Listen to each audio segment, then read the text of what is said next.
Hola, hola. How's it, everyone? My name is Makapane, and this is the first show where I will be talking everything South African football.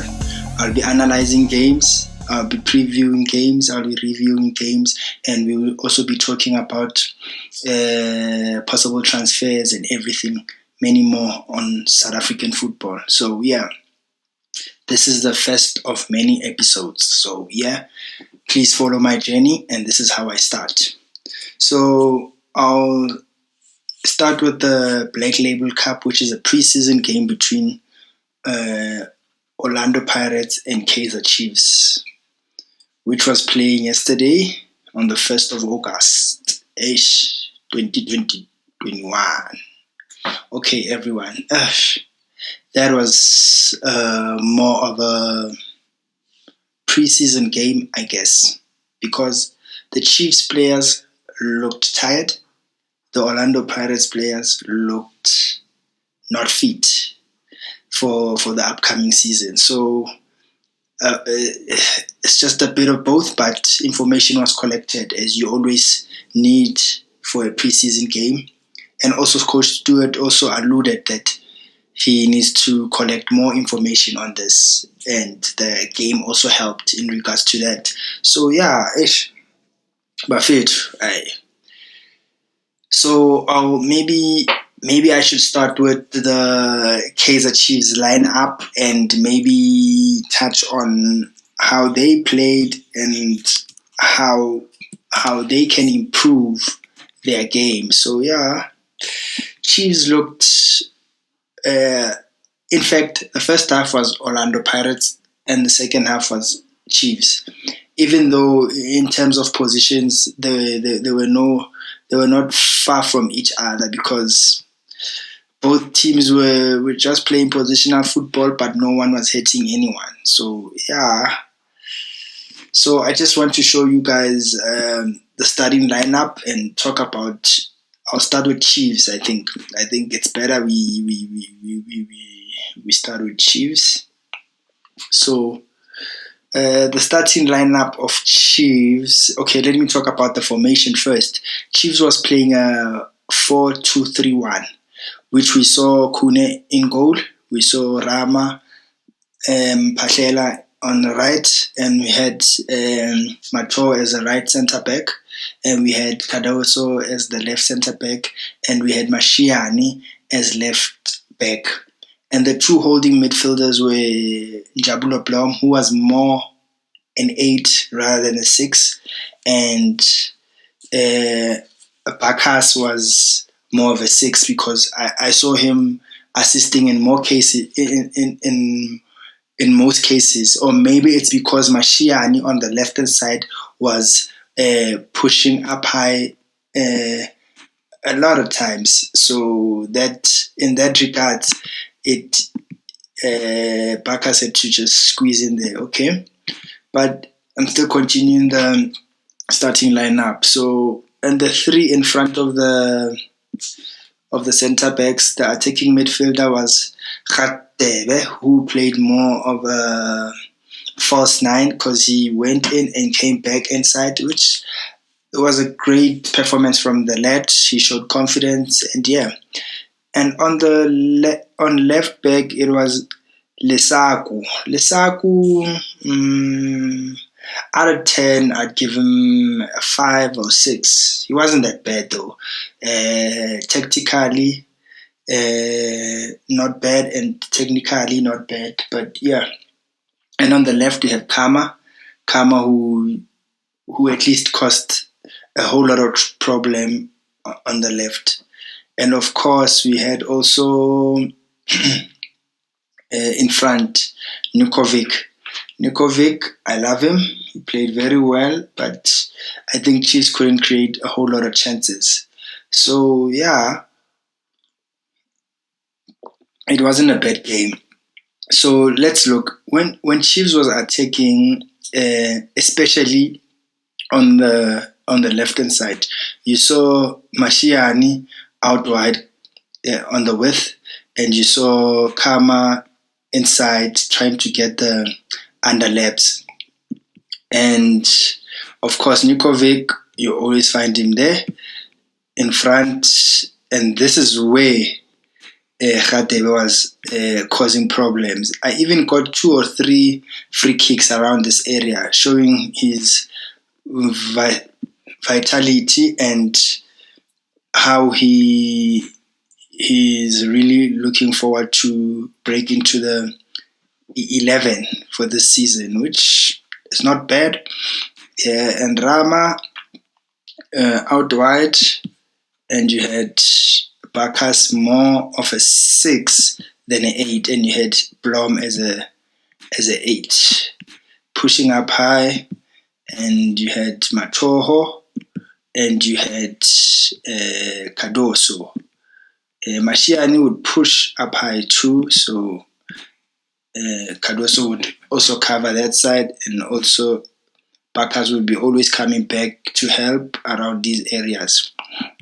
So yeah, it was a very exciting game, but in the first half we saw Chiefs not attacking more, and we saw Pirates enjoying the positions more, but they couldn't create a whole lot of chances. As we saw, I think they had their first shot on target on the 41 minutes into the first half. So yeah, it was that type of game.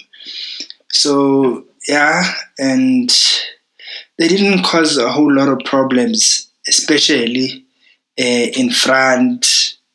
But we saw 1 or 2 crosses from Rama Mphahlele, and Mashiane didn't get a whole lot of crosses in. Every time he got the ball, he would like to pass it inside. So it was more of a ball circulation rather than, this is Pirates that you would see they were all behind the ball. I think they didn't want to go in front of the ball, and so it was just something like this. So they were all behind the ball, and this is where Mashiane, if he was here, he would rather pass the ball and circulate the ball. Hubaka sometimes would come in and collect, or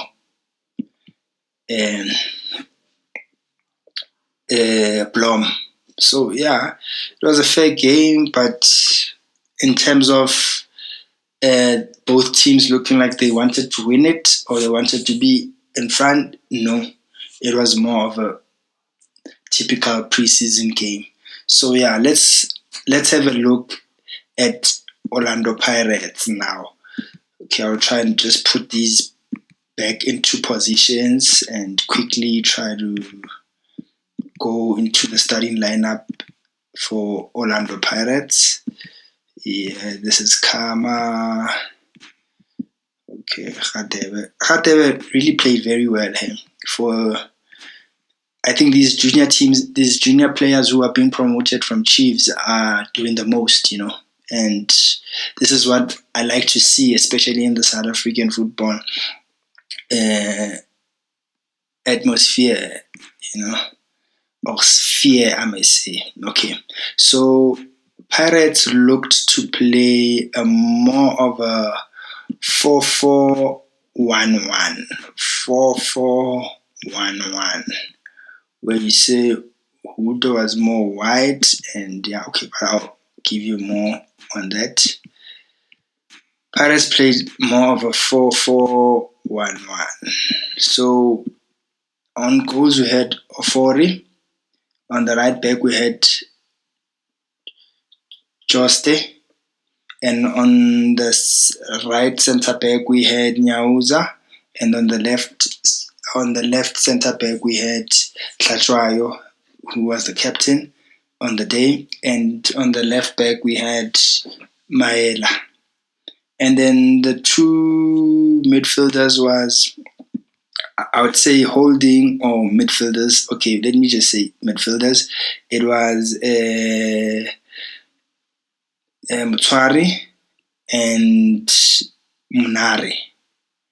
And on the left, on the right of midfield, we had Makaring, and on the left we had Hoto. And striking with, I think we had Lodge supporting this as a support striker, and we also had Mango, which was a really good game, really set up, and I saw the idea, which I'm going to go into it just now. So this is what I saw when Pirates were attacking. Hoto kept it in most cases on the width, giving Orlando Pirates the width, and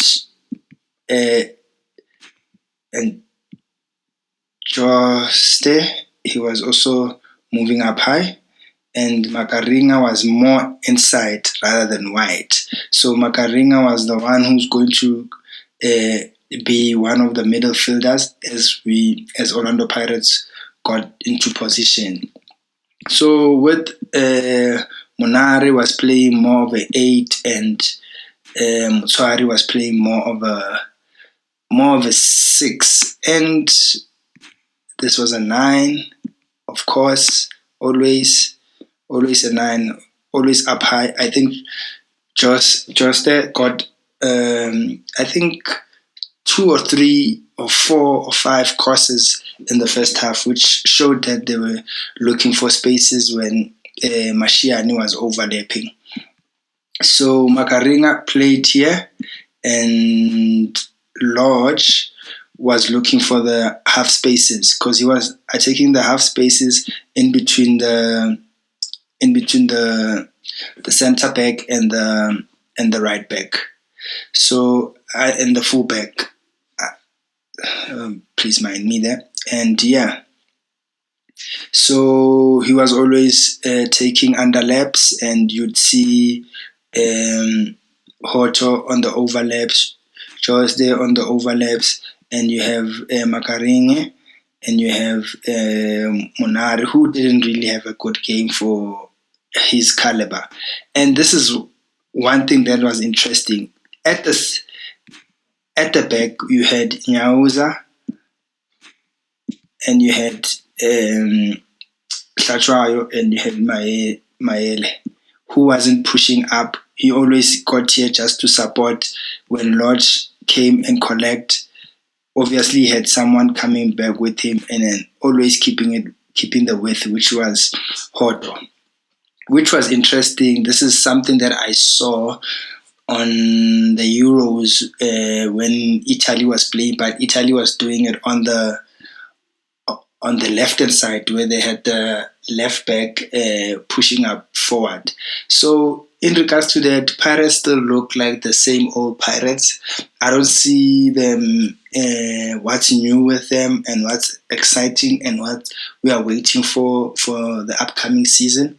I'm just too worried in regards to Pirates that they are creating so many chances, but they are not converting. That means they are not getting... They haven't gotten that special player, or players haven't adapted to finishing moves to get a goal. So this is not looking good for Pirates, obviously. I know it's preseason, but there's a whole lot of information that you can collect just for a mere game. But we also again saw the introduction of... Who's this? The introduction of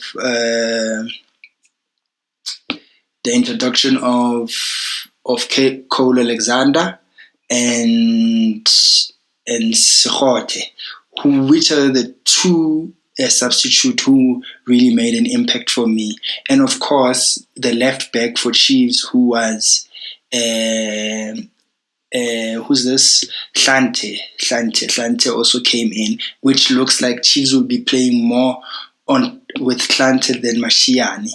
And yeah, but then again, you still have another left back coming, or left wing back coming, which is Mabiliso, who hasn't joined Chiefs yet. So Chiefs look so strong, even in the goalkeeper department. Even when Peterse came in, he showed that he wants to play wants to make the break into the 11. So this looks like an exciting season for Chiefs, and for Pirates. I think we are looking for. We are going to see the same thing that's been happening from last season, unless there's any other drastic changes. But maybe if with the strikers, if those two strikers can Mabaso and who's this the other striker are ready to hit it. So just to give pressure on Mango, because Mango yesterday couldn't finish. I think he had two chances and was saved by Kune. And the only two players I saw really interesting and really trying to attack, it was more of Lodge and Makaringa. They were dominating the midfield in the first half, and surely a bit of in the second half, but that wasn't enough. So yeah, both Pirates created the chances, and Pirates, of course, at the end of the day, lost on penalties from a great performance from Peterse, who made a couple of saves and won it for Chiefs. Even though the youngster Hadebe missed a penalty, but I think he's looking really impressive for the season. I'm looking forward to see him play, and he looks very, very, very dangerous. And I love him because he plays with. He's got the right personality when I see him in the field of play, and yeah, I think so. Guys, please share your comments and like the video, and tell me more on what you guys saw and what you guys think what's going to happen this season in regards to Chiefs and Pirates. But in regards for yesterday, it was just a stalemate and went straight to penalties, and Chiefs took it. All credit to the goalkeeper. I think that's the chance where the goalkeeper can have it all to him and win the game. So yeah, please hit the like button, and please subscribe and hit the bell. And yes, tell me more of what you guys saw in the game and what's going to excite you in the season. So yeah, this is all to me, and see you on the flip side again.